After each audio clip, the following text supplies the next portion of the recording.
Hai everyone, kembali lagi bersama saya Timothy Purnomo dan sahabat saya Benny serta ada Aryo Wicaksono pada acara atau program online Bible Reading hari ini. Kami percaya semua tetap produktif dan kreatif ya. Apa kabar Benny, Aryo? Baik, Selamat tim. sore. Kabar Ya, baik, Tim. sore Mas Aryo. Ya, Selamat sore, Semua Ben. semua baik ya, sehat semua Baik. ya? aman. Aman, selalu aman. Apa selalu aman atau kadang-kadang nggak aman, Ben? Oh, aman. Selalu aman. Aman. Keren. Blessed to be a blessing ya. Itu Ya. hari ini kita kembali mengadakan program ini supaya kita bisa menjadi berkat ya.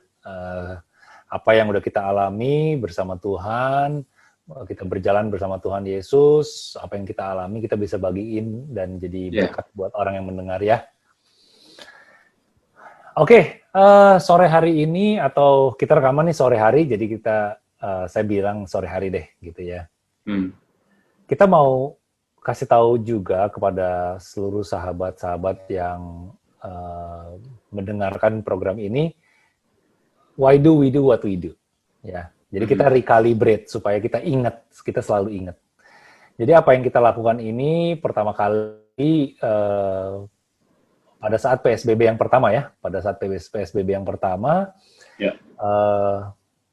saya dan Benny punya kerinduan sebenarnya untuk menyampaikan tentang waktunya Tuhan gitu loh, timeline-nya Tuhan lah. Karena kita melihat kejadian-kejadian yang terjadi di kehidupan kita nih, kok semakin lama semakin sama dengan apa yang Tuhan Yesus katakan melalui firman-Nya gitu loh. Benar ya Ben ya? Iya, betul. Gitu. Jadi waktu itu kita pertama kali sesinya adalah pembahasan tentang 7 jemaat dari kitab Wahyu. Kita bukan bahas end times, kita bukan bahas akhir zaman, tapi kita justru mau ngajak sahabat-sahabat tuh melakukan refleksi diri gitu loh. Kita nih ada di jemaat yang mana gitu loh. Iya. Ya kan? Apakah kita jemaat yang suam-suam kuku? Apakah kita jemaat yang selalu ditindas? Apakah kita jemaat yang mengerti sekali tentang kebenaran, tapi kita lupa akan kasihnya? Iya. Itu kita di situ waktu itu ngajak refleksi, ya. Refleksi bukan pijat ya, tapi refleksikan diri kita gitu ya. Lalu kita mulai tentang baca Matius. Nah, kenapa kita mulai dengan Matius? Karena Matius itu salah satu Injil ya yang ditulis oleh Matius sendiri ya, Ben ya. Dan dia itu seorang pemungut cukai gitu loh, tapi dia memperhatikan dengan seksama kehidupan Tuhan Yesus ya. Gitu. Jadi kita mau belajar karakter Tuhan Yesus dari kitab Matius itu karena di situ cukup detail ya. Walaupun tidak sedetail Lukas, tapi Matius cukup detail dan cukup structure gitu loh. Jadi itu sih. Jadi ujung-ujungnya adalah memang yang tadi kita bilang, ujung-ujung adalah kedatangan Tuhan yang kedua kalinya. Tuhan Yesus akan datang kedua kalinya. Iya. Ya kan? Gimana Ben? Iya. Kalau kita baca di Alkitab kan memang ditulis nanti ya semakin ke end time, semakin di ujung-ujung akhir malah muncul orang-orang tuh yang pengejek-pengejek, yang ngeledek apa segala macam gitu kan. Yang maksudnya dari dulu kan juga udah bilang end times, nggak ada tuh, nggak datang-datang tuh. Dan itu tertulis di Alkitab gitu, ya kan. Tapi yang kita mau bagikan itu adalah bahwa waktu kan berjalan terus, gitu. Nggak mungkin kalau dari dulu aja bilang udah mau akhir, masa sekarang nggak berakhir gitu. Justru kan kalau waktu jalan terus udah semakin dekat sama garis finish gitu. Nah justru waktu yang kita punya ini kan pasti akan semakin sedikit. Oleh karena itu kita mau pakai waktu-waktu yang ada ini dengan kita mau berbagi, kita saling sharing, saling belajar tentang masa-masa kita hidup sekarang ini. Gitu. Ya, dan di 1 Timotius itu di 1 Timotius 4 ayat 13 itu ditulis seperti ini. Sementara itu sampai aku datang, bertekunlah dalam membaca kitab-kitab suci, dalam membangun dan dalam mengajar. Bahasa Indonesianya sih cuma ditulis bertekunlah dalam membaca kitab-kitab suci. Tapi kalau kita lihat di terjemahan bahasa Inggrisnya itu ditulis ditulis public reading. Nah, Ya seperti apa yang kita lakukan sekarang ini. Jadi memang itu juga disuruh untuk kita bacain public reading supaya itu ada yang bacain, ada yang dengerin, dan ada yang melakukan. Dan itu tertulis di kitab Wahyu. nah, Ya, Tim. betul. Itu menjadi ayat yang mendasari apa yang Benny dan saya mulai lakukan pada saat PSBB pertama, gitu ya. Jadi ada yang membacakan, ada yang mendengarkan, dan ada yang melakukannya. Ya. Kami berdua sadar gitu, kadang-kadang kita mungkin tenggelam di dalam kesibukan kita sehari-hari ya. Jadi kita suka kelewatan tuh untuk baca firman Tuhan. Nah, kita tuh mau bring up that awareness bahwa hey, firman Tuhan itu adalah Tuhan sendiri loh, gitu loh, yang hidup gitu ya. Firman itu kan hidup.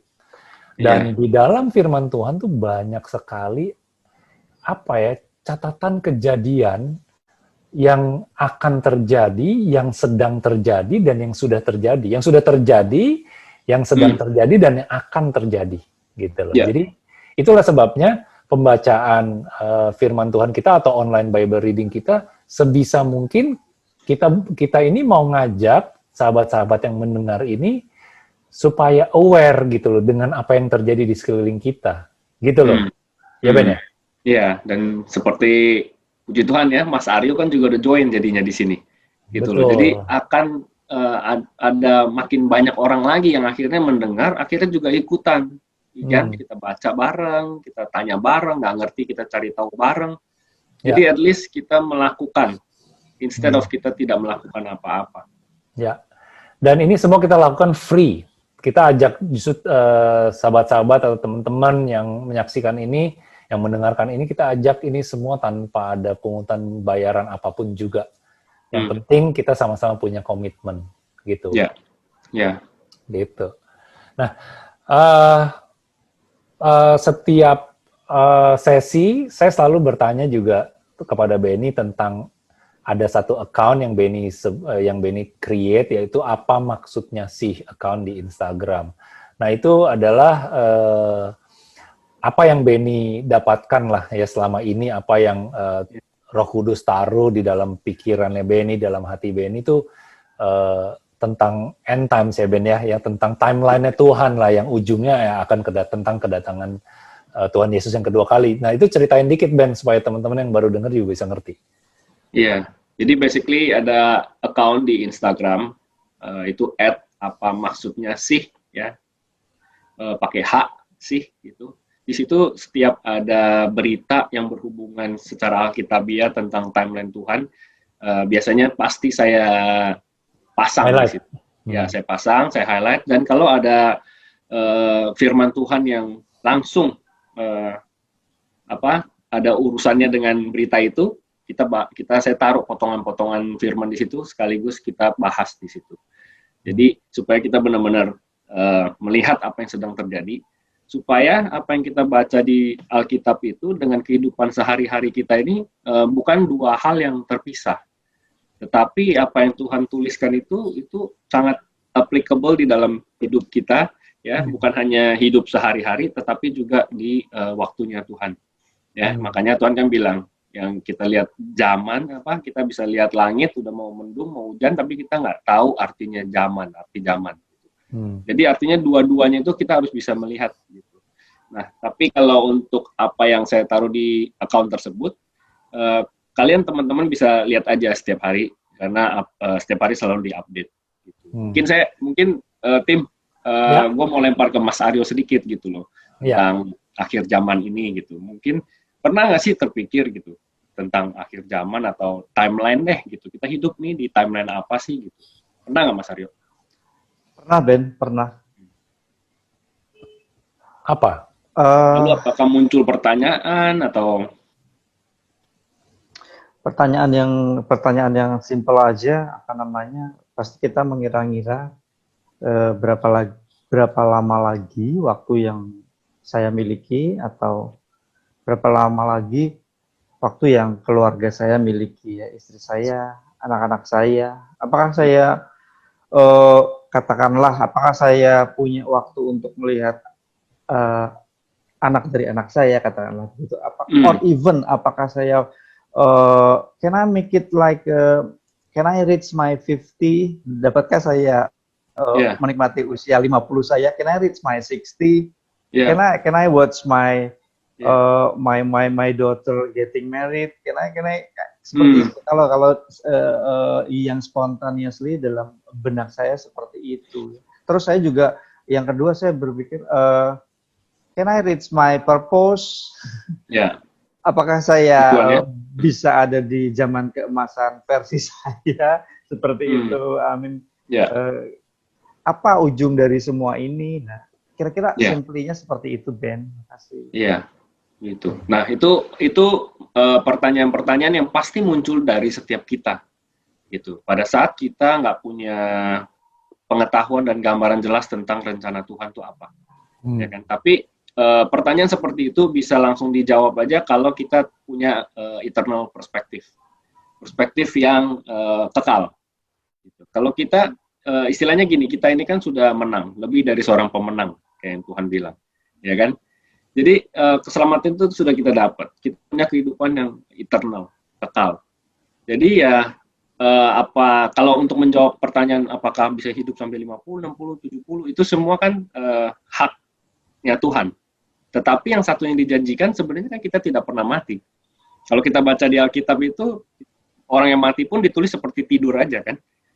Nah, nanti di hari kebangkitan itu kan semua akan dibangkitkan. Artinya setiap dari kita itu nggak mati.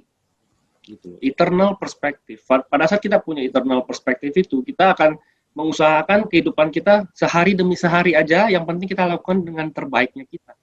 Jadi kita nggak perlu dibikin khawatir untuk, apakah bisa hidup sampai 50 ya, apakah bisa sampai lihat anak kita married lagi, apa enggak, gitu. Itu jawaban dari yang ada Tuhan, gitu. Dan itu berdasarkan kasih karunia aja. Tapi kalau selama kita tahu eternal perspektif itu, pertanyaan-pertanyaan ini tidak akan mengganggu kita karena kita tahu, ya kan, tidak ada kematian di dalam Tuhan untuk orang-orang percaya. Kita semua kan nanti akan dibangkitkan lagi. Jadi karena begitulah kita kayak pengen ngobrolin tentang apa sih yang Tuhan tulis tentang akhir zaman ini, tentang rencana Dia sampai akhir. Gue selalu sharing kayak gini, guys, tim Mas Aryo. Kalau bahwa Tuhan itu selalu mendatangkan rancangan yang mendatangkan damai sejahtera, kan dia bilang. Bukan kecelakaan. Jadi kita benar-benar harus kayak yakin tentang itu. Kita aminkan tentang itu. Kita harus benar-benar percaya tentang itu. Ya kan? Pada saat kita tahu, kita punya gambaran yang jelas, kita tahu Tuhan kita itu siapa, kita akan tetap punya pertanyaan-pertanyaan seperti yang tadi Mas Aryo, cuman itu tidak akan mengganggu pikiran kita sampai sebegitunya. Karena kita tahu di ujung sana, kita pemenangnya. Di ujung sana, Tuhan yang akan memenangkan kita. Itu sih. Ya. Nah, mungkin kalau aku boleh tambahin untuk menjawab pertanyaan Mas Aryo ya, correct me if I'm wrong ya. Jadi apa yang Mas Aryo tanyakan kan memang itu pertanyaan yang sangat lumrah ya bagi kita yang manusia yang masih hidup sekarang gitu loh. Nah, mungkin perspektif yang harus kita ngerti adalah eternal perspektif tadi yang Benny bilang itu gitu loh. Jadi kita kalau kita mengenal Tuhan Yesus dengan seluruh pengajarannya, lalu bahwa Dia kan berjanji gitu loh bahwa bersama Dia hidup kita akan kekal gitu ya. Hidup kekal, ya kan Ben ya? Ya. Karena ada kuasa kebangkitan gitu loh. Karena Dia Tuhan Yesus mati di kayu salib justru untuk menebus segala dosa kita, sakit penyakit atau apapun itu gitu ya, melepaskan kita dari segala belenggu gitu. Nah, tujuannya apa? Supaya kita bisa melakukan segala sesuatu dengan lebih baik, ya. Terus kita punya hubungan yang langsung dengan Tuhan, ya, dengan Bapa, ya nggak? Yang tabir bait Allah itu kan sobek gitu ya, ya kan? Jadi kan itu melambangkan bahwa manusia sekarang udah bisa langsung ngomong gitu sama Tuhan at any time gitu loh. Ya kan, jadi nggak perlu ada media, tidak perlu ada perantara siapapun atau apapun juga untuk kita bisa ngobrol sama Tuhan. Nah, lalu kita ingat juga di Matius bahwa Tuhan Yesus sendiri bilang bahwa aku pergi saat ini untuk menyiapkan tempat bagimu, gitu, bagi kita, gitu ya. Berarti kan kalau menyiapkan tempat bagi kita, berarti kita suatu hari pada saat kedatangan Dia, kita akan masuk atau kita akan pergi ke tempat itu, gitu ya. Benar nggak sih, Ben? Ben, bisa dengar? Halo, ya. Ya, Dengar? Ben bisa dengar? Ya. Ya, bisa. Nah, kayak gitu sih kalau perspektif gue. Jadi kita akan hidup kekal bersama Tuhan Yesus di tempat yang sudah Dia siapkan, gitu loh. Jadi banyak sih ayatnya yang akan mendukung itu, gitu. Jadi gue mungkin nggak bisa kupas satu-satu bahwa bahkan suami istri, anak-anak semua akan ada di tempat itu yang diselamatkan, gitu ya, ya Ben ya. Iya, betul. Bisa jelasin nggak Ben dari sisi itu Ben, supaya yang nonton juga bisa lebih jelas. Iya, gue mau cari, gue tadi pas lu ngomong sama gue lagi cari ayatnya, tapi itu ada di Yohanes Tim, bukan di Matius, ya. Yang Tuhan Yesus bilang seperti ini. Bentar ya. Dia bilang, itu ada di Yohanes 14 ayat 2. Teman-teman kalau mau buka, kita buka aja sama-sama. Yohanes 14 ayat 2.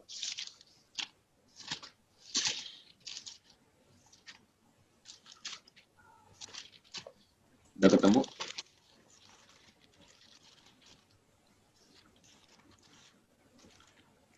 Di Yohanes 14 ayat kedua itu ditulis seperti ini. Di rumah Bapakku banyak tempat tinggal.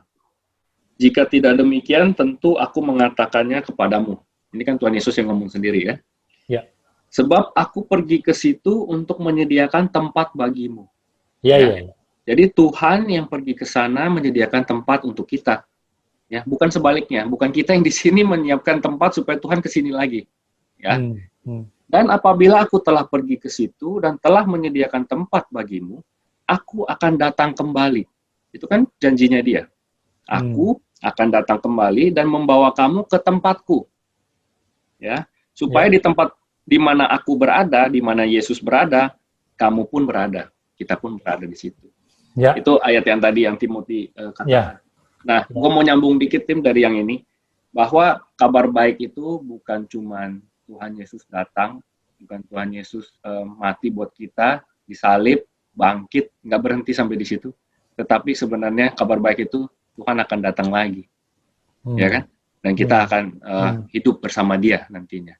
Jadi kabar baiknya nggak berhenti sampai di situ. Nah, pada saat kita tahu the whole picture, pertanyaan-pertanyaan kita itu akan lebih lebih bisa kita kontrol kalau pertanyaan itu ada yang bisa bikin kita tuh sampai bingung. Padahal jawabannya ya udah dikasih tahu sama Tuhan. Gitu. Oke, berarti ibaratnya gini kalau gue ini ya simpulin berdasarkan pertanyaan Mas Aryo. Mas Aryo sempat atau tidak sempat ngelihat anaknya beranak cucu, anaknya menikah, anaknya bertumbuh, sempat tidak sempat dia menjalankan purpose-nya gitu ya, sempat atau tidak sempat, asalkan selama Mas Aryo hidup melakukan apa yang menjadi kehendak Tuhan menurut kebenarannya, itu firman-Nya, dan itu sudah hal yang cukup gitu, Ben. Ya, jadi dengan mensimplify jawaban itu adalah bahwa yang perlu kita fokus adalah di hal-hal kecil. Bukankah kita selalu diingatkan bahwa kunci itu bentuknya selalu lebih kecil daripada pintu yang besar, gitu kan? Supaya kita fokus sama kecil. Tuhan juga bilang setia aja sama perkara kecil gitu, ya kan? Nah, yang tadi yang kita pengen itu semuanya adalah akibat dari apa yang kita lakukan kecil-kecil setiap hari ini. Jadi kalau kita fokus sama apa yang kita lakukan kecil-kecil setiap hari ini, nggak usah ragu, Tuhan pasti akan arahkan kita juga ke yang tadi yang kita mau itu. Itu akan betul. Kecil-kecil itu apa, Ben? Kalau lu ada lebih jelas gitu. Ya, contoh ya kecil-kecil setiap hari kan kita lakukan aja apa yang mesti dengan setia kita lakukan. Pastikan aja setiap hari kita sudah lakukan yang terbaik belum. Misalkan posisi kita jadi ayah, Kita sudah lakukan yang terbaik belum pada anak-anak kita? Every day. Karena kalau dibagi jadi kecil-kecil setiap hari, itu harusnya tidak seberat, aduh, 50 tahun lagi gimana ya? 30 tahun lagi gimana ya? Itu berat langsung. Tapi setiap hari yang kita pikirin, apakah saya sudah jadi ayah yang baik untuk anak saya? Udah perhatiin belum kehidupan dia? Sudah tahu belum dia sedang ada di musim kehidupan seperti apa? Sebagai suami ke istri juga sama, ya kan? Sebagai istri ke suami juga sama. Yang kecil-kecil daily. Makanya Tuhan bilang kan, makanya doanya itu daily bread. Berikanlah daily bread itu. Makanan, justru ya. betul, makanan yang secukupnya setiap hari itu juga hari. sama. Yang kita pusingin juga kan dia bilang pusing yang dipikirin hari ini aja. Kesusahan untuk esok ya untuk esok. Iya. Jadi memang kalau kita pikirinnya sampai panjang, kita bisa istilahnya dibikin stres. Makanya harus yang setiap hari kita pastikan. Kalau lu tanya yang kecil-kecil itu apa, kalau buat gue pribadi ya gue seorang ayah dari 2 anak. Gue pastikan mereka dapat perhatian dari bapaknya, ya kan? Pastikan mereka punya role model ayah yang benar seperti apa, ya kan? Pada saat kita baca Alkitab aja, anak-anak kita melihat kita memiliki rutinitas seperti itu. Mereka dapat tuh role model yang, oh ternyata papa kayak gitu ya. Setiap hari dia berdoa, setiap hari dia baca Alkitab. Ya kan? Jangan dipikir itu kecil, jangan dipikir itu nggak ada fungsinya. Tapi di mata anak-anak itu, mereka dapat role model yang jelas. Mereka tahu, ya anak saya yang perempuan, next dia mau cari pasangan hidup, dia akan tahu yang mana yang, ya kan, yang mana, papa dulu seperti ini orang nggak seperti ini. I want to be somebody yang seperti papa, yang bisa kasih perhatian, dia tahu. Untuk anak yang laki-laki, dia juga tahu, ya kan, untuk menjadi seorang ayah yang memberikan perhatian itu seperti apa. Kalau dia nggak pernah lihat role model itu, ya kita ini semua saya juga produk dari broken home, gitu. Jadi jalur yang mesti diambil jadi jauh lebih berat, belajarnya jauh lebih, ya kan, mesti sampai ketemu dulu, baru jeglokan, masuk dalam lubang, baru ngerti, ya kan. Padahal nggak perlu seperti itu. Nah itu dia yang tadi gue bilang, hal-hal kecil yang kita lakukan setiap hari itu kita fokus di situ. Nah, gue mulai dapat sesuatu. Jadi setiap ada perkara kecil nih untuk menjawab pertanyaan Mas Aryo tadi, mungkin contohnya Mas Aryo nanya, apakah saya bisa melihat anak saya menikah? Ya kan? Itu gampang. Pertanyaan yang gue mau balik bertanya ke Mas Aryo, apakah Mas Aryo bisa hidup selama itu sampai umur Mas Aryo bisa melihat anak Mas Aryo menikah? Dan again, jaga kesehatan. Itu kan hal-hal kecil. Jadi jagalah bait Allah, gitu ya. Bait Allah siapa? Ya diri kita sendiri, gitu. Nah hal-hal kayak gitu ya Mas Aryo yang mungkin bisa ditangkap ya. Ya Ben. Betul. Jadi kita lebih fokus ke hal-hal kecilnya aja, ya kan. Nanti kalau memang Tuhan perkenankan kasih karunia-Nya, ya kan, itu akan terjadi dengan sendirinya. Itu akibat dari hal-hal kecil yang kita sudah lakukan. Tapi kalaupun enggak pun, ya tidak merubah Tuhan itu baik, gitu loh. Jadi mentalitasnya selalu seperti itu, karena kita tahu betul Tuhan kita itu siapa. Dan kita mesti pegang bahwa pada saat baca Bible juga God is good all the time, gitu. Karena dan betul, Tim. Yang tadi yang kita pikirkan kan sebenarnya masih hal-hal di dunia ini, betul nggak? Ya kan? Tapi di Kolose disuruh pikirkan hal-hal yang di atas. Betul. Kalau kita sudah tahu bahwa kita ini nggak pernah mati, kita ini eternal. Ya kalau anak kita memang orang yang percaya juga, kita akan ketemu lagi. Jadi lebih baik kita fokus ke bagaimana kita bisa ngasih lihat gambaran lewat kita sebagai orang tua ke anak-anak kita bahwa Tuhan seperti apa, ya kan? Karena Tuhan juga bekerja lewat kita sebagai orang tua ke anak-anak kita, gitu. Kita kan perwakilannya juga, dikasih otoritas ke anak-anak kita. Karena Paulus di Kolose, Rasul Paulus menuliskan bahwa tabunglah sesuatu yang untuk di yang kekal ya. Sorry. Itu bukan di Lukas 12. Sorry Ben. Sorry teman-teman. Di Lukas 12, di situ Tuhan Yesus yang bahkan bilang, janganlah khawatir akan apa yang kamu pakai, kamu makan segala macam itu. Dan yang harus kita fokus adalah tabungan kita di surga. Nah, kalau Tuhan Yesus bilang sendiri sama kita, sama orang-orang yang pada saat itu hidup, tabunglah segala sesuatu untuk yang kekal. Jadi, yang ngengat dan pencuri nggak bisa ambil. Berarti kan kalau ada tabungan, itu kan preserve, cadangan. Berarti hal itu yang berarti akan ada kehidupan. Ya, benar nggak di tempat di mana kita menabung tersebut? Ya, gitu kan. Jadi ya mungkin itulah yang kita bisa bantu kasih jawaban buat Mas Aryo ya, gitu. Ya.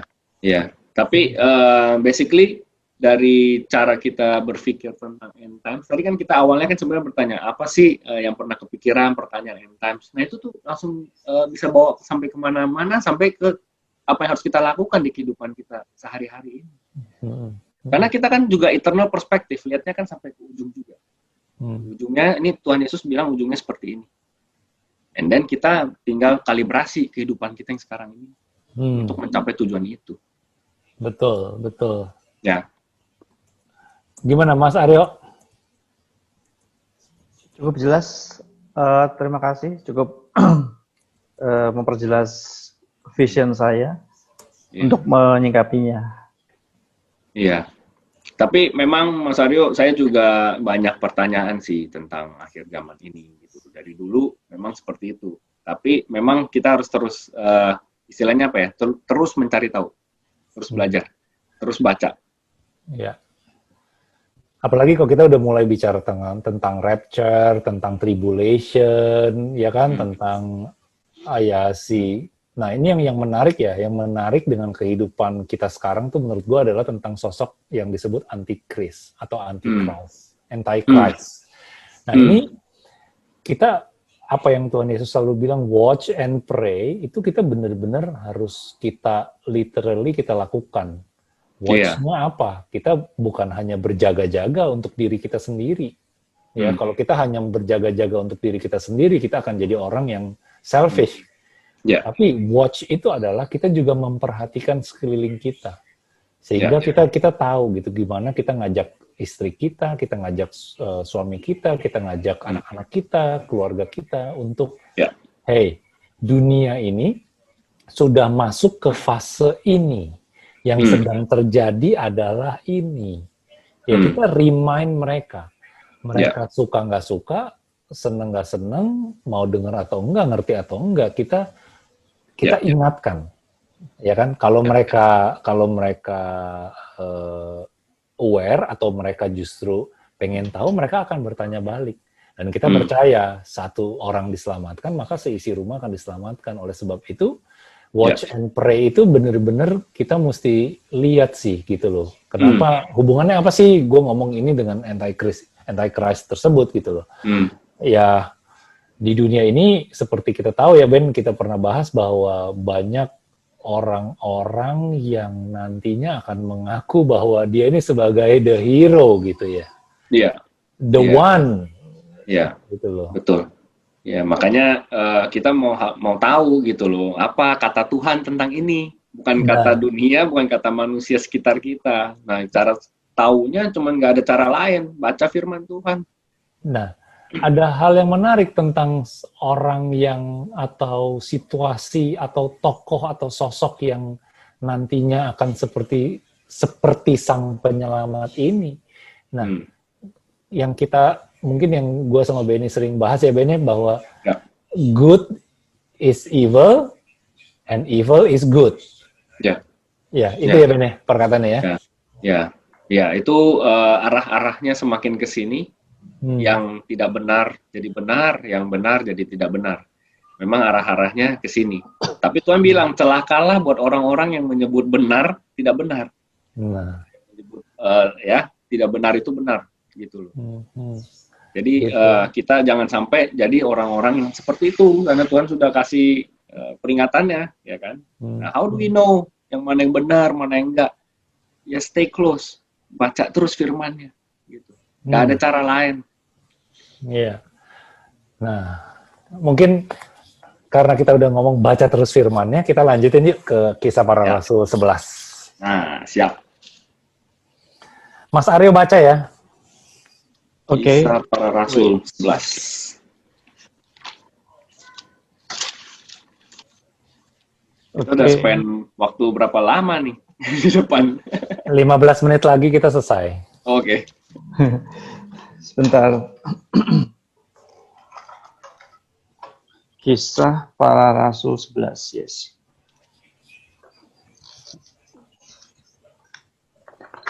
Ya. Oke, berapa ayat, Tim? Baca aja terus, Mas. Oke, baik. Ya. Oke, Kisah Para Rasul 11. Petrus mempertanggungjawabkan baptisan Cornelius di Yerusalem. Rasul-rasul dan saudara-saudara di Yudea mendengar bahwa bangsa-bangsa lain juga menerima firman Allah. Ketika Petrus tiba di Yerusalem, orang-orang dari golongan yang bersunat berselisih pendapat dengan dia. Kata mereka, "Kau telah masuk ke rumah orang-orang yang tidak bersunat dan makan bersama-sama dengan mereka." Ya. Tetapi Petrus menjelaskan segala sesuatu berturut-turut, katanya, "Aku sedang berdoa di kota Yope, tiba-tiba rohku diliputi kuasa ilahi, dan aku melihat suatu penglihatan, suatu benda berbentuk kain lebar yang bergantung pada keempat sudutnya, diturunkan dari langit sampai di depanku. Aku menatapnya, dan di dalamnya aku lihat segala binatang berkaki 4 dan binatang liar, dan binatang menjalar dan burung-burung. Ya. Lalu aku mendengar suara berkata kepadaku, 'Bangunlah, hai Petrus, sembelilah dan makanlah.' Tetapi aku berkata, 'Tidak Tuhan, tidak, sebab belum pernah sesuatu yang haram dan yang tidak tahir masuk dalam mulutku.' Akan tetapi untuk kedua kalinya dari surga berkata kepadaku, 'Apa yang dinyatakan halal oleh Allah, tidak boleh engkau nyatakan haram.' Hal itu terjadi sampai 3 kali, lalu semuanya ditarik kembali ke langit. Dan seketika itu juga 3 orang berdiri di depan rumah, di mana kami menumpang. Mereka diutus kepadaku dari Kaisarea. Lalu kata Roh kepadaku, pergi bersama mereka dengan tidak bimbang. Dan ke-6 saudara ini menyertai aku. Kami masuk ke dalam rumah orang itu, dan ia menceritakan kepada kami bagaimana ia melihat seorang malaikat berdiri di dalam rumahnya dan berkata kepadanya, 'Suruhlah orang ke Yope untuk menjemput Simon yang disebut Petrus. Ia akan menyampaikan suatu berita kepada kamu yang akan mendatangkan keselamatan bagimu dan bagi seluruh isi rumahmu.' Dan ketika aku mulai berbicara, turunlah Roh Kudus ke atas mereka, sama seperti dahulu ke atas kita. Maka teringatlah aku akan perkataan Tuhan. Yohanes membaptis dengan air, tetapi kamu akan dibaptis dengan Roh Kudus. Ya. Jadi jika Allah memberikan karunia-Nya kepada mereka, sama seperti kepada kita pada waktu kita mulai percaya kepada Yesus Kristus, bagaimanakah mungkin aku mencegah dia? Ketika mereka mendengar hal itu, mereka menjadi tenang, lalu memuliakan Allah. Katanya, jadi kepada bangsa-bangsa lain juga, Allah mengaruniakan pertobatan yang memimpin kepada hidup. Iya. Luar biasa nih ceritanya. Apa yang didapat Mas Aryo pas baca perikop ini? Itu tadi ya, penglihatan di mana ada satu kain lebar yang tergantung itu, terus di dalamnya ada sesuatu yang juga cukup mengherankan gitu ya. Pasti orang pasti kaget ya kalau mendapatkan satu penglihatan seperti itu. Aku baru sejauh ini sih Ben dapat ininya. Ya, nggak apa-apa. Mungkin ada pertanyaan Mas Aryo pas baca perikop ini? Belum ada Ben. Belum ya? Oke. Tim, gimana Tim? Ya, kalau memang di sini yang terlihat jelas sekali sih perikop ini mengajarkan bahwa yang keluar dari mulut gitu ya, yang justru kita mesti jaga ya. Ya. Gitu loh. Coba Ben, kalau dari lu gimana Ben? Apa yang tersirat Ben di sini Ben? Ya, basically kan ini kan sebelumnya sudah terjadi kan, Petrus sudah Iya, dikasih mimpi segala macam itu yang kita tahu dia orang Yahudi, dia sebenarnya nggak boleh tuh makan sama orang-orang bukan Yahudi, itu iya. istilahnya kayak haram kan ditulis kayak Hmm, gitu kan, dia nggak hmm, boleh. Tapi kan dia udah dikasih mimpi sama Tuhan tentang makanan itu, yang makanan haram tadi itu, ya kita udah bahas di yang sebelumnya. iya, Cuman remind sedikit bahwa kalau Tuhan udah suruh sih sebenarnya jawabannya ya iya aja gitu. Tapi ini kan harus sampai 3 kali. Ya kan dia bilang enggak gitu sampai 3 kali akhirnya baru dia ngerti oh ternyata disuruh itu bukan karena disuruh makan makanan haram tetapi cuma mau dikasih tahu bahwa keselamatan ini tidak hanya untuk orang Yahudi tetapi juga untuk bangsa-bangsa lain betul. ya. Nah yang menarik di sini adalah kalau tadi kita tarik balik ke yang tadi kita pertama kali ngobrol tentang end times, kita mau tahu timeline-nya Tuhan apa segala macam. Ini juga termasuk gitu loh. Kenapa kok baru istilahnya baru di offer ke bangsa lain di momen ini? Kenapa nggak dari awal aja? Artinya Tuhan itu memang sudah siapkan waktu-waktunya dia, ya kan? Waktunya sampai mana? Nah, waktunya sampai sini. Ini sudah dikasih ke bangsa-bangsa lain karena bangsa Israel sendiri tidak mau kan, dia menolak. Nah, di sini yang kita lihat dia pasti tanya sama saudara dia yang Yahudi, kenapa kok makan sama orang-orang itu, ya kan? Baru Petrus cerita tentang mimpi dia semuanya. Makanya terakhirnya di ayat 18 setelah dia udah cerita semua itu, baru tuh ketika mereka mendengar hal itu, mereka menjadi tenang. Karena memang ini langsung dari Tuhan kan, dikasih penglihatan seperti itu. Ya. Lalu memuliakan Allah, kata mereka ya. Jadi kepada bangsa-bangsa lain juga Allah mengaruniakan Pertobatan. mengaruniakan apa tuh? Pertobatan. Pertobatan yang memimpin kepada hidup. Nah, Ya.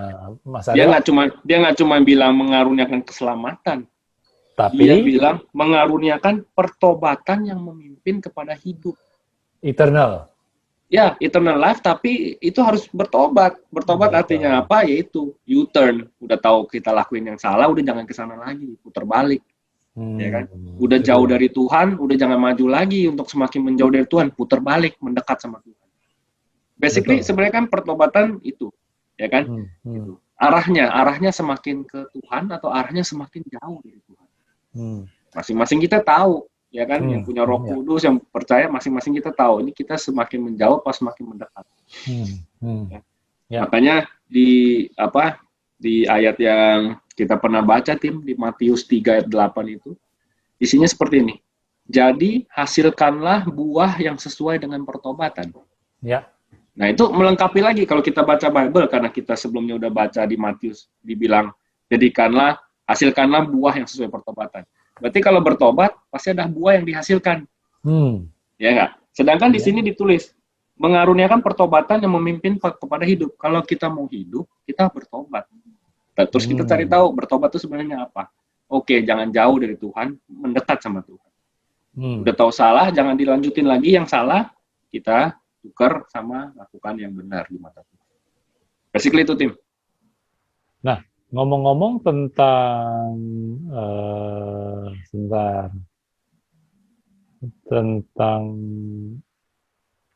tentang buah nih Ben.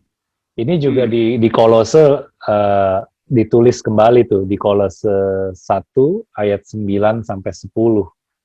Ya. Coba ya gue buka ya Kolose 1 ayat 9 sampai 10. Iya. Okay. Kolose 1 ayat 9 sampai 10.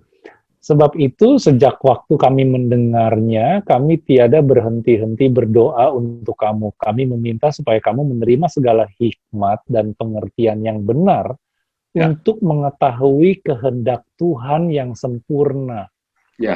Sehingga hidupmu layak di hadapannya serta berkenan kepadanya dalam segala hal, dan kamu memberi buah dalam segala pekerjaan yang baik dan bertumbuh dalam pengetahuan yang benar tentang Allah. Ya. Nah, ini kan kayak jelas sekali di sini ditulis bahwa knowledge about Jesus itu akan pengertian tentang Tuhan Yesus gitu ya, gue kebetulan bacanya yang New Living Translation gitu. Knowledge about Jesus will give us spiritual wisdom and understanding. Sebelum kita mendapatkan spiritual wisdom and understanding, kita harus mengerti terlebih dahulu tentang siapakah Yesus ini gitu. Iya. Iya kan? Iya. Nah, spiritual wisdom and understanding yang based on Jesus Christ itu akan menghasilkan buah yang baik dan benar, ya kan? Yang menghasilkan buah yang baik dan benar. Bahkan di terjemahan baru ini cukup spesifik dibanding New Living Translation, ditulis bahwa sehingga hidupmu layak di hadapannya serta berkenan kepadanya dalam segala hal, dan kamu memberi buah dalam segala pekerjaan yang baik dan bertumbuh dalam pengetahuan yang benar. Ya kan? Gitu. Jadi pertama-tamanya kita harus ngerti dulu gitu siapa Yesus, ya. Kita mesti ngerti dulu siapa Yesus. Oleh sebab itu waktu itu kita mulai, waktu Benny sama saya mau mulai online Bible reading ini, kita mau mulai dari mana ya gitu. Oke, kita mulai dari Matius. Karena di sana menceritakan, di Injil Matius menceritakan perjalanan Tuhan Yesus dari lahir sampai dia terangkat ke surga. Iya. Iya kan, Ben? Iya. Nah, kalau kita udah ngerti tentang siapa itu Tuhan Yesus, lalu kita memiliki spiritual wisdom and understanding, automatically hidup kita akan berbuah yang baik dan benar juga gitu. Yang tadi, ya kan? Tadi jadi kembali lagi tuh yang tadi, fokus lagi ke yang kecil-kecilnya itu, nanti itu akibatnya akan, buahnya itu akan muncul sendiri, karena depannya udah dilakukan dengan benar, Tim. Iya. Ya kan? Gitu. Ya, gitu. Sip. Kita lanjut ya. Lanjut. Mas Aryo baca lagi deh. Mas Aryo aja baca lagi. Mas Aryo. Baik. Good. Sampai habis. Barnabas dan Saulus ke Antioquia. Sementara itu banyak saudara-saudara telah tersebar karena penganiayaan yang timbul sesudah Stefanus dihukum mati. Mereka tersebar sampai ke Venesia, Siprus, dan Antioquia. Namun mereka memberitakan Injil kepada orang Yahudi saja. Akan tetapi di antara mereka ada beberapa orang Siprus dan orang Kirene yang tiba di Antioquia dan berkata-kata juga kepada orang-orang Yunani dan memberitakan Injil bahwa Yesus adalah Tuhan. Dan tangan Tuhan menyertai mereka dan sejumlah besar orang menjadi percaya dan berbalik kepada Tuhan.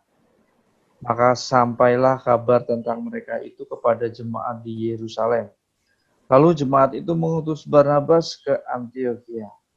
Setelah Barnabas datang dan melihat kasih karunia Allah, bersukacitalah ia. Ia menasihati mereka supaya mereka semua tetap setia kepada Tuhan. Karena Barnabas adalah orang baik, penuh dengan Roh Kudus dan iman. Sejumlah orang dibawa kepada Tuhan. Lalu pergilah Barnabas ke Tarsus untuk mencari Saulus. Dan ketika bertemu dengan dia, ia membawanya ke Antioquia. Mereka tinggal bersama-sama dengan jemaat itu 1 tahun lamanya. Sambil mengajar banyak orang, di Antioquia lah murid-murid itu untuk pertama kalinya disebut Kristen. Pada waktu itu datanglah beberapa nabi dari Yerusalem ke Antioquia. Seorang dari mereka yang bernama Agabus bangkit dan oleh kuasa roh dia mengatakan bahwa seluruh dunia akan ditimpa bahaya kelaparan yang besar. Hal itu terjadi juga pada zaman Claudius. Lalu murid-murid memutuskan untuk mengumpulkan suatu sumbangan sesuai dengan kemampuan mereka masing-masing dan mengirimkannya kepada saudara-saudara yang diam di Yudea. Hal itu mereka lakukan juga dan mereka mengirimkannya kepada penatua-penatua dengan perantaraan Barnabas dan Saulus. Ya. Jadi cerita ini tentang Barnabas dan Saulus ke Antioquia. Gimana? Dapat apa nih dari sini? Saulus itu Paulus di sini ya, Ben ya? Betul, betul. Gue tertarik di ayat 20. Akan tetapi di antara mereka ada beberapa orang Siprus dan orang Kirene yang tiba di Antioquia berkata-kata juga kepada orang-orang Yunani dan memberitakan Injil bahwa Yesus adalah Tuhan, ya. Dan tangan Tuhan menyertai mereka dan sejumlah besar orang menjadi percaya dan berbalik kepada Tuhan. Ingat ya, bahwa Yesus adalah Tuhan, menyebarkan Injil bahwa Yesus adalah Tuhan, dan dengan tangan Tuhan menyertai mereka, dan banyak orang kembali percaya kepada Tuhan. Ya. Lalu ini sesuatu yang menarik. Maka sampailah kabar tentang mereka itu kepada jemaat di Yerusalem, lalu jemaat itu mengutus Barnabas ke Antiokhia. Gue mau berhenti dulu di situ. Yang menarik adalah gini. Kadang-kadang orang tuh suka ada yang nanya lah tentang online Bible reading ini sama gue. Lu ngapain sih melakukan hal ini gitu? Ya tujuannya adalah ya kita udah jelas memberitakan tentang keselamatan. Keselamatan itu melalui siapa? Ya melalui Tuhan Yesus. Gitu. Nah sama pada saat kita hidup, ketika hidup kita didasari oleh Tuhan Yesus, ada Tuhan Yesus di dalam hidup kita, maka orang-orang akan bisa melihat gitu. Orang-orang bisa merasakan kedamaian, orang-orang bisa merasakan berkat gitu. Pada saat kita ada tuh orang banyak akan merasa terberkati gitu ya. Nah, sama seperti ini, bahkan ya apa yang mereka lakukan nih, para rasul lakukan di sini, mereka melakukan hal tersebut, memberitakan Injil yang Yesus adalah Tuhan tersebut. Maka kabar ini tersiar sampai kemana tuh? Sampai kepada jemaat di Yerusalem ya. Ya kan? Jadi orang lain yang akan menilai, orang lain yang akan mempromot gitu loh apa yang kita lakukan gitu loh. Ya kan? Kalau kita mengabarkannya memang kabar baik atau kabar gembira, good news gitu. Gitu sih. Jadi jangan takut pada saat kita memang tujuan kita adalah Tuhan Yesus, ya nggak usah takut, dia yang akan nyediain caranya, orang lain yang akan melihat sih. Menurut gue gitu sih. Jadi jangan karena kita mau dilihat orang, kita melakukan sesuatu yang besar, lalu kita kayak kesannya motivasi hati kita udah salah gitu loh. Kita biar terlihat nih kita keren, kita ngomongin nih tentang Tuhan Yesus gitu loh. No. Pada saat hati kita pure, maka ya orang lain yang akan promote kita gitu. Iya. Malah tadi lo jelasin gitu Tim, karena gue ngeliat ada satu benang merah sama yang awal kita bahas gitu dari pertanyaan Mas Aryo. Jadi pastikan selalu tetap kita mulai motivasi yang baik terus dengan yang hal-hal kecil itu aja yang kita lakuin terus. Ya kan? Nanti ujungnya itu kalau memang Tuhan mau kasih pasti terjadi. Daripada kita sibuk mikirin di ujungnya terus kita jadi terbebani banget di depannya. Aduh gimana ya, kita harus gimana nih gitu. Jadi tetap setia aja. Makanya tadi kan lu udah baca Tim, di ayat yang ke-23, Barnabas kan datang tuh. Barnabas datang dari Yerusalem, karena dia udah denger kan, di Antiokhia nih udah mulai nih. Ya kan? Ada orang-orang Kristen gitu. Dia datang dan melihat kasih karunia Allah, bersukacitalah dia. Ya kan? Terus yang menarik adalah, ia menasehati mereka supaya mereka tetap setia kepada Tuhan. Ini menarik. Ya kan? Tetap setia, don't give up, apapun itu, mau ada, ya kan, mau kecil, mau besar, lakuin aja terus, tetap setia. Karena dia juga tahu nih, ya kan, sampai satu titik, orang bisa berubah, Tim. Mau dia tetap nggak berkembang nih, misalkan, let's say nggak berkembang, let's say kita cuma bertiga doang, dari awal sampai akhir cuma bertiga doang nih, yang benar-benar dengerin ini. Terus kita jadi, aduh, kok cuma 3 ya, terus kita tidak setia, kita mundur. Itu bisa, ya kan, atau, ternyata ini jadi beribu-ribu orang yang denger ini. Terus kita jadi nggak setia, Tim. Hati kita jadi bengkok.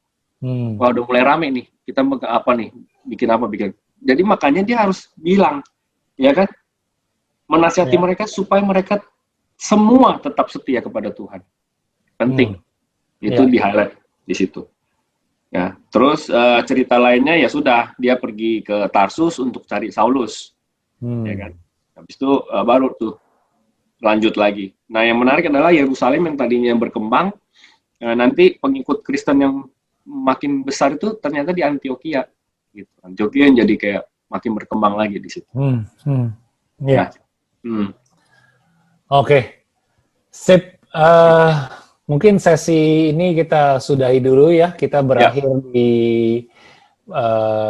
Barnabas dan Saulus nih, mulai diutus ya. Tapi apa yang kita belajar dari awal tadi tentang bagaimana Petrus dan pengajaran Cornelius bahwa ketika Tuhan menyuruh kita, memberikan kita impresi, memberikan kita tanda, memberikan kita berbicara secara langsung kepada kita, mengajak kita melalui orang-orang sekeliling kita, yang Tuhan mau hanya yes, we'll do it, yes, we'll do it. Karena jangan sampai kita kayak menguji dia gitu loh. Menguji apakah ini Roh Kudus, apakah ini suara Tuhan penting, ya. Tapi jangan kalau kita udah tahu itu adalah kebenaran terus kita uji gitu loh. Jadi jangan. Itu yang kita dapat hari ini. Dan juga tentang tadi hal yang menarik adalah pada saat kita menyebarkan atau mengajarkan tentang kebenaran firman Tuhan, jangan takut gitu, jangan takut, jangan pernah kecewa, jangan pernah merasa kecil. Pasti ada prosesnya, proses kadang-kadang naik, kadang-kadang turun, kadang-kadang jalan di tempat bahkan. Jangan gentar. Kita melakukan secara online, Benny dan saya waktu itu pakai Instagram Live, nggak ada yang nonton. Kita tetap jalan gitu loh, kita tetap jalan karena kita percaya apa yang kita ngomongin bukan hal yang cuap-cuap belaka gitu loh. Jadi itu sih yang kita belajar hari ini ya. Oke? Kita ketemu di sesi berikutnya. Thank you so much Mas Aryo, thank you so much Benny. Thank you guys. Dan semua tetap produktif dan tetap kreatif. God bless you. Bye-bye. Bye-bye. Bye.